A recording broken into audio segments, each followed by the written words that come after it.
કાર્યક્રમના પ્રાયોજક છે ફ્લેઝ ગ્રેનિટો, it's different. સ્વાગત આપનું પ્રોપર્ટી કેપિટલના વધુ એક નવા એપિસોડમાં. હું યશ આપની સાથે અમદાવાદના માર્કેટ પર આજે આપણે ફોકસ કરી રહ્યા છીએ.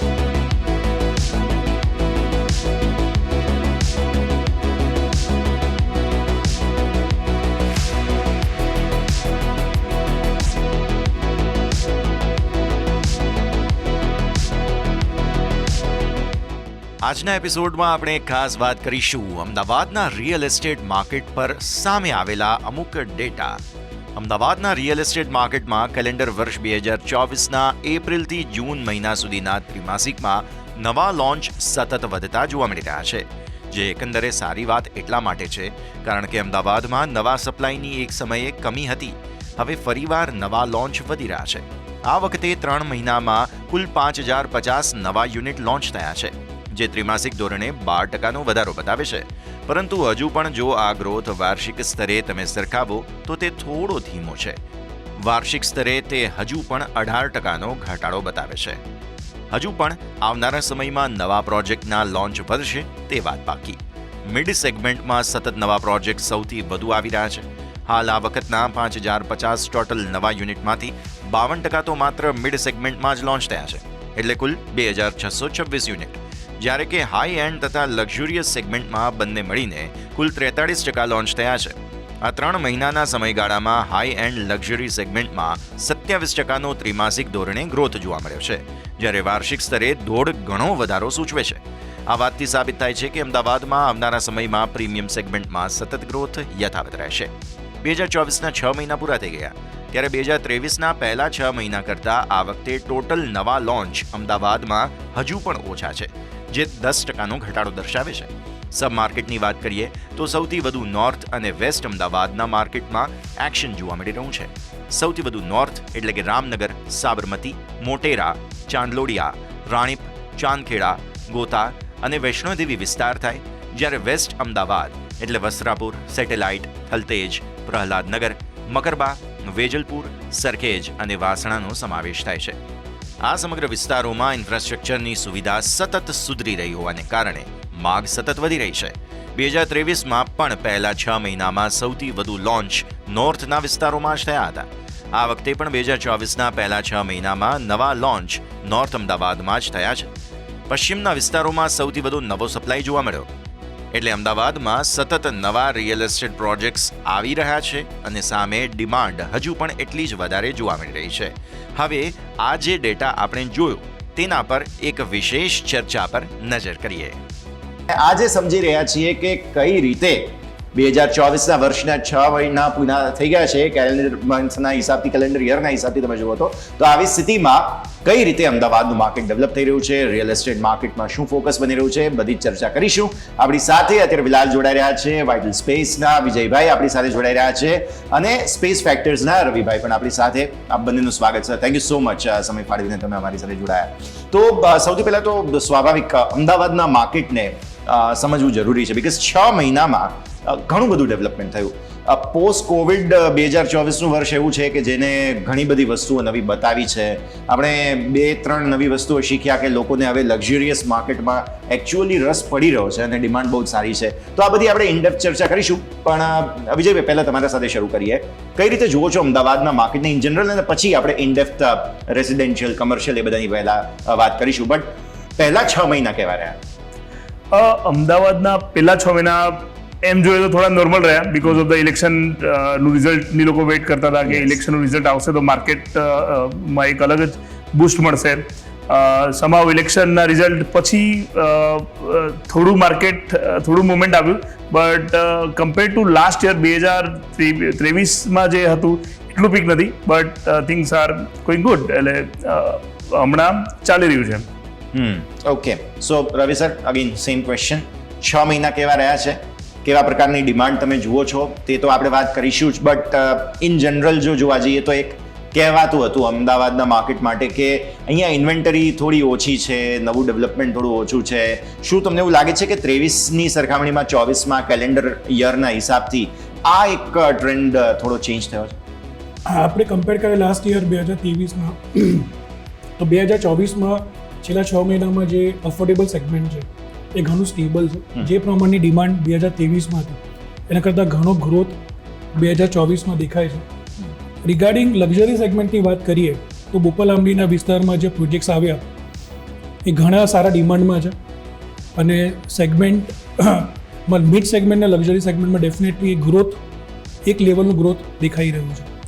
ઓકે, સો હવે જો રેસિડેન્શિયલની વાત નીકળી જ છે તો સ્વાભાવિક પહેલાં આપણે એ સમજીએ આ જે મિડ સેગમેન્ટ છે અફોર્ડેબલ છે અને લક્ઝુરિયસ અને એમાં હાઈ એન્ડ પ્રોડક્ટ્સ ઘણી બધી ચાલી રહી છે. તો સૌથી પહેલાં મારે એ સમજવું છે વિજય સર કે જે પ્રકારે તમે પર્ટિક્યુલર એરિયા વાઇઝ જુઓ તો અમદાવાદમાં ડેવલપમેન્ટ થઈ રહ્યું છે, જેમ કે લક્ઝુરિયસ જેમ સર કહી રહ્યા હતા કે બોપલ આંબલી વગેરે એરિયા છે, ડિમાન્ડ કઈ રીતની જુઓ છો તમે પહેલાં તો એ ખાસ સમજવી જરૂરી છે. બિકોઝ 6 મહિનામાં અમદાવાદમાં એવું કહેવાય છે કે એક તરફ ઇન્વેન્ટરીઝ ઓછી છે અને ડિમાન્ડ સતત બહુ વધારે છે. સો બિલ્ડર્સ કદાચ એક સમયે પહોંચી નથી વળી રહ્યા એવા પ્રકારની સ્થિતિ અમદાવાદમાં છે. બહુ સાચી વાત કરું તો એવા પ્રકારની સિચ્યુએશન છે અને એવી સિચ્યુએશન આગળ જતા રહેવાની છે. બિકોઝ તમે આજથી 1 ડિકેડ પહેલાની વાત કરીએ તો લોકો ખાલી રહેવા માટે ઘર જોતા હતા, લોકોની રિક્વાયરમેન્ટ એવી હતી ખાલી ઘરનું ઘર હોવું જોઈએ. બટ હવે હર કોઈ વ્યક્તિ એવું એક્સપેક્ટ કરે છે કે એમનું પોતાનું નવું ઘર હોવું જોઈએ. હવે લોકો હરેક ફેમિલી મેમ્બર, હરેક વ્યક્તિ નવા ઘરની શોધમાં નીકળી ગયું છે. હું એવું કહીશ કે હજુ તો 1% લોકો પણ નવા ઘરમાં શિફ્ટ નથી થયા અને હરેક વ્યક્તિની ઈચ્છા એવી છે. અગર યશભાઈ હું તમને વાત કરું તો તમારે ઘર લેવું હશે, તમે બી એવું કહેશો કે મારે નવું ઘર લેવું છે. એટલે જે માર્કેટમાં રિક્વાયરમેન્ટ છે અને આવનારા ટાઈમમાં જે રિક્વાયરમેન્ટ આવવાની છે એને પહોંચી વળી શકાય એટલી ઇન્વેન્ટરી છે તો નહીં જ, રાઈટ. એટલે આવનારા 10 વર્ષમાં અમદાવાદમાં નવા પ્રોજેક્ટ્સોની રિક્વાયરમેન્ટ ખૂબ જ રહેશે, જે આજે પણ છે, આવતીકાલે પણ રહેશે.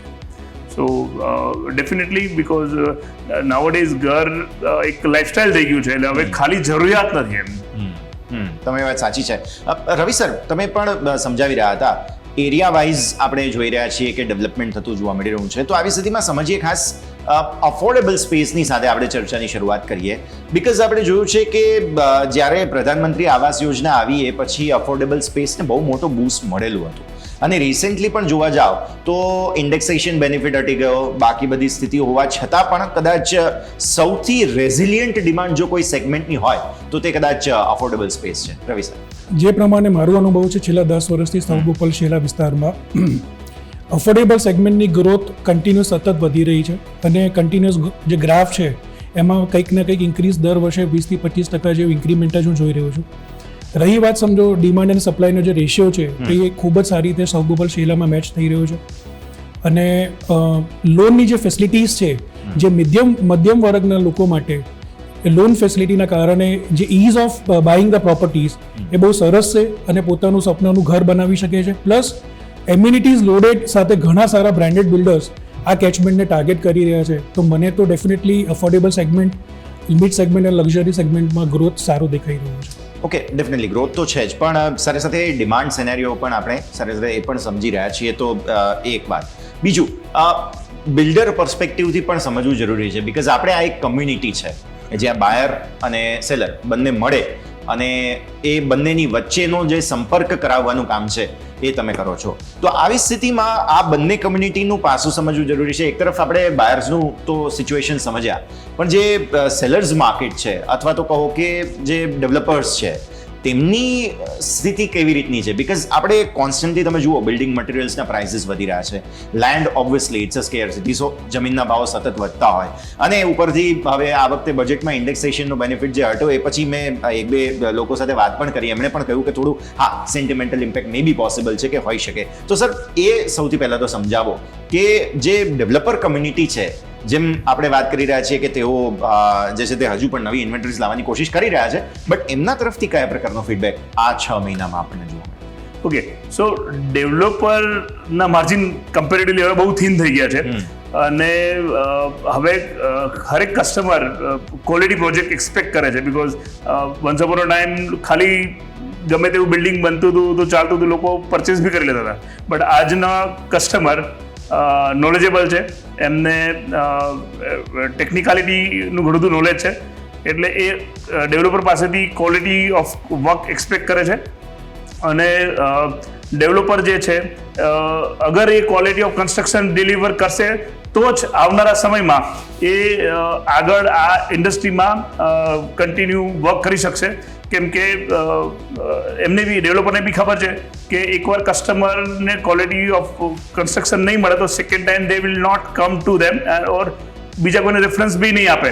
એટલે ડેવલપર લોકો બી હવે એકદમ કોન્શિયસ થઈ ગયા છે ક્વોલિટી ઓફ કન્સ્ટ્રક્શનમાં, એમ્યુનિટી સારી આપવી, લેઆઉટ સારું બનાવવું, અને they are also nowadays customer centric બની ગયા છે, જે આ ઇન્ડસ્ટ્રીમાં પહેલા જોવા નતા મળતા.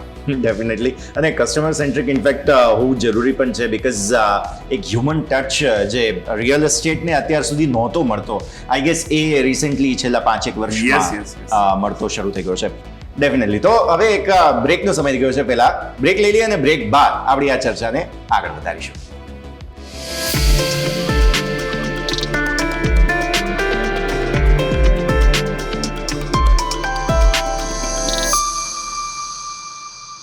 રવિ સર, તમે સાઉથ બોપલ અને શેલા પર જે છે તે ખાસ જે ફોકસ ધરાવી રહ્યા છો, આને કારણે મારે નવો એરિયા જે એક ડેવલપ થઈ રહ્યો છે વાપા, તેની ખાસ વાત કરી છે. બીકોઝ રિસેન્ટલી અમે એક પ્રોજેક્ટ પણ શોકેસ કર્યો હતો પ્રોપર્ટી કેપિટલમાં, અને વાપા ઇઝ મતલબ જેને કહેવાય ને કે એક અલગ પ્રકારની ડેવલપમેન્ટ છે. અને ઇનફેક્ટ ગૂગલ મેપ્સ પર જુઓ તો પરફેક્ટ જે સ્ક્વેર્સ, રેક્ટેંગલ્સ જોવા મળી રહ્યા છે ને, એનાથી એમ થાય પણ ખરું કે ના, અહીંયા કંઈક તો નવું થઈ રહ્યું છે. સો તમારી નજરે સમજાવો સર, વાપા શું છે, કયા પ્રકારનું ડેવલપમેન્ટ અહીંયા થઈ રહ્યું છે? જે લિમિટેશન સાઉથ બોપલ અને શેલા એરિયામાં હતી અફોર્ડેબલ સેગમેન્ટમાં, જેમાં તમે 90 સ્ક્વેર મીટરથી ઉપર બિલ્ટઅપ એરિયા નથી આપી શકતા, તેની લિમિટેશન્સને ઓવરકમ વાપા એરિયા કર્યો છે, જે એક ફ્રી ઝોન છે. ત્યાં એક મિડ સેગમેન્ટથી લઈને લક્ઝરી સેગમેન્ટ 3, 4, 5 BHKના કેચમેન્ટ બહુ સારા આવી રહ્યા છે.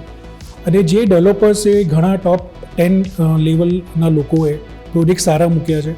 તો એઝ કમ્પેર કરીએ કે આપણે એક લક્ઝરી સેગમેન્ટ SG હાઈવે કે બોપલ આંબલી ઉપર, કે જ્યાં રેટનું કેચમેન્ટ સમજો ફોર એક્ઝામ્પલ 7,000 થી 8,000 રૂપિયા સ્ક્વેર ફીટ છે, તો એ જ વસ્તુ અને એ જ હાફ ધ પ્રાઇસમાં એને વાપા એરિયામાં મળી જાય છે. એટલે વાપા એક મિડ સેગમેન્ટ અને લક્ઝરી સેગમેન્ટના ક્લાયન્ટેલ માટે ખૂબ જ એક પ્રોસ્પેક્ટિવ એરિયા આપણે ગણી શકીએ છીએ. ઇનફેક્ટ તમે જે રવિ સર વાત કરી એના જ કોરિલેશન સાથે તમારા પાસે હું આવી જશે. બીકોઝ ક્યારે પણ જે બાયર માર્કેટમાં નીકળે છે તો ભલે કદાચ એમનું બજેટ 50 લાખ હોય કે 1 કરોડ 1.5 કરોડ વોટ્સો એવર બજેટ હોય, પણ બધાની એક બેઝિક કમ્પ્લેન હોય છે કે ડેવલપર્સ જે છે તે યા તો સૌથી નાનો રૂમ જે છે 10 બાય 10નો હોય, 10 બાય 10નો રૂમ કદાચ એ કમ્પ્લેન ના હોય તો પછી એ કમ્પ્લેન હોય કે ભાઈ ગેલેરી બરાબર નથી. સો આ બેઝિક જે કમ્પ્લેન્ટ્સ છે તે ધીરે ધીરે, જેમ સરે કહ્યું કે હવે ધીરે ધીરે બધા ફોકસ કરી રહ્યા છે કે એને સોલ્વ કરે. સો એ સમજાવો સર કે હવે જે નવા પ્રોજેક્ટ્સ આવી રહ્યા છે તેમાં આ કમ્પ્લેન્ટ્સ ધીરે ધીરે સોલ્વ થવા લાગી છે, એ ખાસ સમજીએ. બિલ્ડર્સ પણ હવે થોડા નવા આના જે છે તે વેઝ, જેમ આપણે કહીએ ને ફીડબેક, સો એ ફીડબેક સાંભળીને કદાચ ડેવલપમેન્ટ એ રીતે થઈ રહ્યું છે. To be very honest, actually it is not complain, there is some limitations. એક ડેવલપરને 90 મીટર્સમાં 3 BHK અગર એચીવ કરવું હોય તો 3 બેડરૂમ એમને બનાવવા માટે they don't get freedom કે પછી 20 બાય 12ના રૂમ કે 18 બાય 12ના રૂમ 90 મીટર્સમાં એચીવ ના કરી શકે. પોકેટ ફ્રેન્ડલી 3 BHK બનાવવું હોય તો રૂમ સાઇઝ આનાથી મોટી કરવી ટેકનિકલી પોસિબલ નથી. સો એટલે વી કેનોટ સે આ કમ્પ્લેન નથી. આ અગર તમે સર્ટન અમાઉન્ટ, સર્ટન બજેટના અંદર ઘર જોઈ રહ્યા છો, જે પ્રમાણે તમે હમણાં વાત કરી, જમીનના ભાવ જે પ્રમાણે વધી રહ્યા છે, કન્સ્ટ્રક્શનની કોસ્ટ વધી રહી છે, રાઈટ, સાથે જે શું કહેવાય કે લિમિટેશન્સ 90 મીટર્સની છે, તો એમાં જે બેસ્ટ પોસિબલ લેઆઉટ સેટ થતા હોય એ અમદાવાદના ટોપમાં ટોપ આર્કિટેક્ટ બનાવીને આપ્યા છે. બટ અગર સ્પેશિયસ જોઈએ છે તો તમારે અફોર્ડેબલ ઝોનથી બહાર, જે આવનારા ટાઈમમાં વાપા ડેવલપ થઈ રહ્યું છે, તમે ત્યાં જઈ શકો છો, જગતપુર જઈ શકો છો, કે જ્યાં ઓપન સ્પેસ છે, જ્યાં 90 મીટર્સની લિમિટેશન નથી, જે અફોર્ડેબલ ઝોન નથી, ત્યાં તમે 2,000-2,500 સ્ક્વેર ફીટના મોટા ફ્લેટ તમે પરચેસ કરી શકો છો. ડેફિનેટલી. સો ઓપ્શન્સ બધી જ પ્રકારના પ્રોજેક્ટમાં તમને જોવા મળશે. રવિ સર, તમારા પાસેથી સમજીએ, ખાસ આપણે સાઉથ બોપલ, શેલા, તે બધા એરિયાની તો વાત કરી, બટ જો થોડું ઈસ્ટ તરફ જઈએ કે પછી ગિફ્ટ સિટી છે એ તરફ જઈએ તો બહુ જ સરસ ડેવલપમેન્ટ, જેમ સરે હમણાં કહ્યું જગતપુર વગેરે છે, એ તરફ પણ બહુ જ સરસ ડેવલપમેન્ટ થઈ રહ્યું છે. ઇનફેક્ટ જે એક ડેટા સામે આવ્યો છે તે તો એવું કહે છે કે સૌથી વધારે નવા લોન્ચ આ 6 મહિનામાં તમે જુઓ તો એ નોર્થ ઝોનમાં થયા છે. એટલે વૈષ્ણોદેવીથી લઈને મોટેરા સુધીની વચ્ચેનો જે સમગ્ર પટ્ટો છે ત્યાં સૌથી વધારે નવા લોન્ચ થઈ રહ્યા છે. રવિ સર, ડેફિનેટલી વૈષ્ણોદેવીના એરિયાને ટાર્ગેટ કરીએ તો ત્યાં જુંડાલ, ત્રાગડ, ચારોડી, આ બધી ટીપીમાં ઘણા અફોર્ડેબલ મિડ સેગમેન્ટ ના પ્રોજેક્ટ્સ લોન્ચ થયા છે અને ઘણા પ્રોજેક્ટ્સ સારા બ્રાન્ડેડ બિલ્ડરે અલગ અલગ એમ્યુનિટીઝ સાથે અલગ અલગ ફેસિલિટીઝ સાથે ત્યાં લોન્ચ કર્યા છે. તો 6 મહિનાની અંદર જોવા જઈએ તો આ કેચમેન્ટ ઘણું પ્રોગ્રેસ કર્યું છે અને ત્યાં આવનારા સમયમાં નંબર ઓફ પ્રોજેક્ટ્સ અને નંબર ઓફ ઇન્વેન્ટરીઝ જે કસ્ટમર ફ્રેન્ડલી છે એ ઘણું બધું કેચમેન્ટ ત્યાં આપણને જોવા મળી રહ્યું છે. ડેફિનેટલી નોર્થનો આ એ વિસ્તાર છે કે જ્યાં સૌથી વધારે લોન્ચીસ થઈ રહ્યા છે. વિજયજી, તમારા પાસે પણ આવું, બિકોઝ ગિફ્ટ સિટી જે છે એ કદાચ અમદાવાદ ગાંધીનગરના રિયલ એસ્ટેટ માટે સૌથી મોટું બ્લેસિંગ બનીને આવ્યું હતું અને એ એરિયામાં તમે જુઓ રિંગ રોડની પેરિફેરલમાં જબરદસ્ત ડેવલપમેન્ટ અત્યારે થઈ રહ્યું છે. ઇનફેક્ટ અત્યારે ફિલહાલ તમે જો ગાંધીનગર તરફ પણ જાઓ તો રાયસણ વગેરે એરિયા પણ બહુ જ સરસ હેપનિંગ બનતા કદાચ જોવા મળી રહ્યા છે. તો આ સમજાવો સર, આ એરિયામાં જે ડેવલપમેન્ટ છે આવનારા 5 વર્ષો કઈ રીતે જોવા જોઈએ, જે પ્રકારનો ટ્રેન્ડ છે અને ડિમાન્ડ અગેન કયા પ્રકારની છે એ સર? ઓકે, સો સૌથી પહેલાં તો ગિફ્ટ સિટીનું ડેવલપમેન્ટ ખૂબ સરસ થવાનું છે, જ્યાં આટલું બધું એડવાન્સ ઇન્ફ્રાસ્ટ્રક્ચર ડેવલપ થઈ ચૂક્યું છે. Special economic zone, DT area, domestic territory, SEZમાં જે ટેક્સનો બેનિફિટ્સ છે જેના કારણે ટોપ નોચ કોર્પોરેટ્સ આવવાની છે. બહારથી પબ્લિકનું માઇગ્રેશન થશે તો એબ્સોલ્યુટલી રેસિડેન્શિયલ પ્રોજેક્ટની ડિમાન્ડ રહેશે. તો આવનારો સમય રેસિડેન્શિયલ અને કમર્શિયલ ગિફ્ટ સિટી અને ગિફ્ટ સિટીના સરાઉન્ડિંગ્સમાં જે કંઈ બી અપાર્ટમેન્ટ્સ છે એ ડિમાન્ડમાં રહેશે, that is for sure. Definitely. તો હવે એક બ્રેકનો સમય થઈ ગયો છે. પહેલા બ્રેક લઈ લઈએ અને બ્રેક બાદ આપણી આ ચર્ચાને આગળ વધારીશું.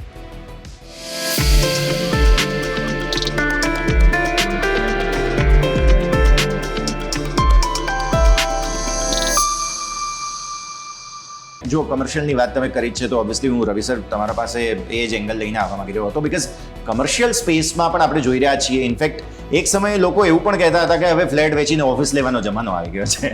ઇનફેક્ટ લોકો એવી પણ વાતો કરતા હતા. But to be frank, demand તો બંનેમાં છે, ઓફિસ અને જે કમર્શિયલ સ્પેસ છે, બિકોઝ આજકાલ બધાને પોતાના એક ઓન્ટરપ્રિન્યોરશિપમાં આગળ વધવાનો રસ હોય.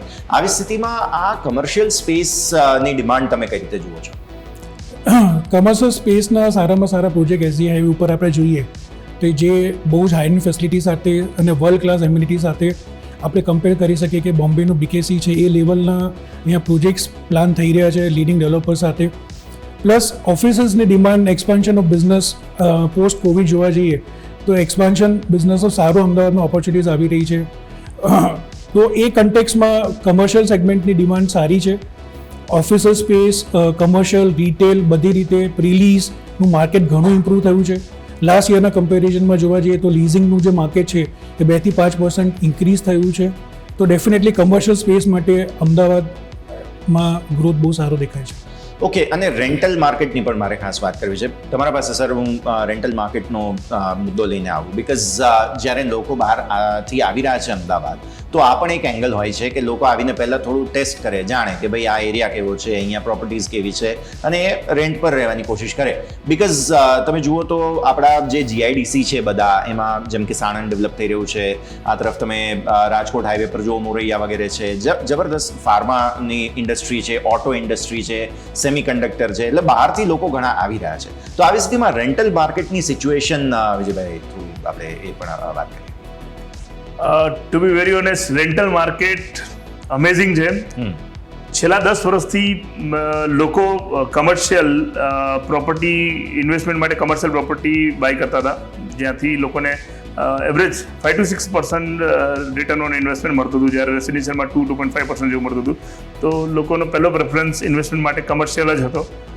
હવે એના કારણે એવું થયું છે કે બહારથી જેટલા બી ટોપ કોર્પોરેટ્સમાં જોબ કરવાળા IT વાળા અથવા કોઈ બી વ્યક્તિ અહીંયા અમદાવાદમાં માઇગ્રેટ થાય છે તો એમને ઘર શોધવું અત્યારે અમદાવાદમાં રેન્ટલ અપાર્ટમેન્ટ શોધવું ડિફિકલ્ટ છે. તો હમણાં રેન્ટલ માટે ઇન્ક્વાયરી વધારે છે અને પ્રોપર્ટી ઓછી છે, આવું અમે ફેસ કરીએ છીએ. મતલબ ઇટ ઇઝ ચેલેન્જ. એટલે હમણાં ઘર શોધવું એટલું ઇઝી નથી અમદાવાદમાં રેન્ટલ પર એમ. અને એમાં જો બધાની વિશ લિસ્ટ હોય કે ના મને તો આવું જ જોઈએ તેવું જોઈએ, તો એવું તો ના વિશ લિસ્ટને તમે સાઈડમાં રાખી દો. ઘર મળી જવું જોઈએ એ ઇમ્પોર્ટન્ટ છે, કેમ કે અમદાવાદમાં બહારથી લોકોનું ખૂબ જ માઇગ્રેશન થઈ રહ્યું છે અને એવરીવન એક્સપેક્ટ કે એ કોમ્યુનિટી લિવિંગમાં એને સારું ઘર રેન્ટ પર મળી જાય.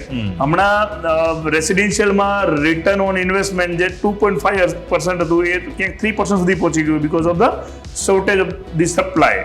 એમ ડેફિનેટલી બહુ સરસ રીતે તમે સમજાવ્યું. હવે હું આવનારા સમયની વાત કરવા માંગુ છું. રવિ સર, આપણે કનેક્ટિવિટીના પ્રોબ્લેમ સોલ્વ થઈ રહ્યા છે. મેટ્રો, BRTS, AMTS અને તમે જુઓ તો રોડ, રસ્તા, ઇન્ફ્રાસ્ટ્રક્ચર બહુ જ સરસ દિશામાં આગળ વધી રહ્યું છે. એરિયા વાઇઝ ડેવલપમેન્ટ સારા થઈ રહ્યા છે. સુએજ વગેરેના પ્રોબ્લેમ્સ જે હોય એ બધા ધીરે ધીરે સોલ્વ થઈ રહ્યા છે. આવી સ્થિતિમાં આવનારા સમયમાં જે લોકો ઇન્વેસ્ટ કરવા માગે છે અમદાવાદના માર્કેટમાં, એમને જો એક પિચ તમારે કરવી હોય કે વાય અમદાવાદ, તો તમે શું મુદ્દો મૂકો છો? આવનારા 5 વર્ષ કેવા રહેશે અમદાવાદના રિયલ એસ્ટેટમાં? રવિ સર, અમદાવાદનું રિયલ એસ્ટેટ એક ડેવલપરના માઇન્ડસેટથી જોવા જઈએ તો ઘણું ટ્રાન્સપરન્ટ થઈ ગયું છે આવનાર સમય માટે. અને કોઈ પણ સેગમેન્ટમાં, ચાહે મિડ સેગમેન્ટમાં ક્લાયન્ટ ઇન્વેસ્ટર ઇન્વેસ્ટ કરે, લક્ઝરી સેગમેન્ટમાં કરે કે અફોર્ડેબલમાં કરે, મિનિમમ 12-15% ગ્રોથ એને મળી શકે છે. એપ્રિશિએશન સારું છે. અને રહી વાત કમર્શિયલ પ્રોપર્ટીની વાત કરીએ, એઝ અ ઇન્વેસ્ટર પર્સપેક્ટિવ જોવા જઈએ તો રેન્ટલ ઈલ્ડ જે કમર્શિયલ પ્રોપર્ટીઝમાં 6-7% હતી એ ઘણી હવે એક ઇન્ક્રીમેન્ટલ સ્ટેજ ઉપર દેખાય છે. 7-8% જેવું પણ રિટર્ન ક્લાયન્ટને મળે છે, which is decent amount of ROI consider કરી શકીએ છીએ. પ્લસ પ્રોપર્ટીનું વેલ્યુએશન, પ્રોપર્ટીનું જે ઇન્ક્રીમેન્ટ છે એ પણ એક સમજો કે ક્લાયન્ટને કમર્શિયલ સેગમેન્ટમાં એક એટ્રેક્ટિવ કેચમેન્ટ તો છે જ. પ્રીલોન્ચના પ્રોજેક્ટમાં અમદાવાદમાં કોઈ પણ વિસ્તારના ટાર્ગેટ કરીને ઇન્વેસ્ટર અગર પ્રોપર સ્ટડી કરે તો ગ્રોથ છે જ. અને રેસિડેન્શિયલ સેગમેન્ટમાં ડેફિનેટલી 12-15% એપ્રિશિએશન દેખાય છે year on year basis. Definitely sir. Vijay sir, તમારી પાસે પણ સેમ ક્વેશ્ચન. આવનારા 5 વર્ષો કેવા રહેશે? જો કોઈ ઇન્વેસ્ટર જે અહીંયા અમદાવાદમાં આવવા માગે છે, એમને તમારી પિચ શું હશે સર? અમદાવાદમાં ઇન્વેસ્ટમેન્ટ કરવું એક આજે બી ઓપોર્ચ્યુનિટી રહેશે અને આવનારા 10 વર્ષ સુધી ઓપોર્ચ્યુનિટી રહેશે. કેમ કે અમદાવાદના અંદર ઇન્ફ્રાસ્ટ્રક્ચર સારું છે. અમદાવાદના અંદર બિઝનેસ ફ્રેન્ડલી સ્ટેટ છે. એટલે મારું સજેશન તો એવું છે કે જે કોઈ બી ગુજરાતમાં ઇન્વેસ્ટ કરશે they will get good return on their investment. So rental yield બી એમને સારું રહેશે, અપ્રિશિએશન બી સારું રહેશે. અને સ્ટીલ તો મારી ઓફિસ તો મુંબઈમાં બી છે, પુણેમાં બી છે, બેંગ્લોરમાં બી છે. તમે અમદાવાદ તમે કમ્પેર કરશો તો ઇન્ડિયામાં જે પ્રમાણે અમદાવાદ ડેવલપ થયું છે એ પ્રમાણે અમદાવાદના રેટ હોવા જોઈએ એના કરતાં ઘણા સસ્તા છે. Steel this is the time. આ સમયે તમે જેટલું અફોર્ડ કરી શકતા હોય એટલું તમારે રિયલ એસ્ટેટમાં ઇન્વેસ્ટમેન્ટ કરવું જોઈએ. 5 વર્ષ પછી કદાચ ખૂબ વધારે જ મોંઘું થઈ જશે. ડેફિનેટલી. તો આજની આ અમારી ચર્ચા કે જેમાં આપણે ખાસ વાત કરી રવિ સર અને વિજય સર સાથે કે અમદાવાદનું રિયલ એસ્ટેટ માર્કેટ જે ડેવલપ થઈ રહ્યું છે તે આવનારા સમયમાં કેવું રહેશે. તો દર્શક મિત્રો, આજની આ ચર્ચાની મને આશા છે કે જે પ્રકારે પાછલા 6 મહિના અમદાવાદના રહ્યા છે રિયલ એસ્ટેટ માર્કેટના, તેવા જ વધારે સારા આવનારા 6 વર્ષોથી પણ વધુ સમય જેમ આપણે વાત કરી તેમ રહેશે. તેવા પ્રકારનું એક કન્ક્લુઝન તમને આઈ હોપ કે તમને અહીંયાથી મળ્યું હશે. તો આ સાથે જ પ્રોપર્ટી કેપિટલમાં હાલ બસ આટલું જ. મને યશના આવ્યો રજા. આગળના અપડેટ્સ માટે આપ જોતા રહો ન્યૂઝ કેપિટલ ગુજરાત.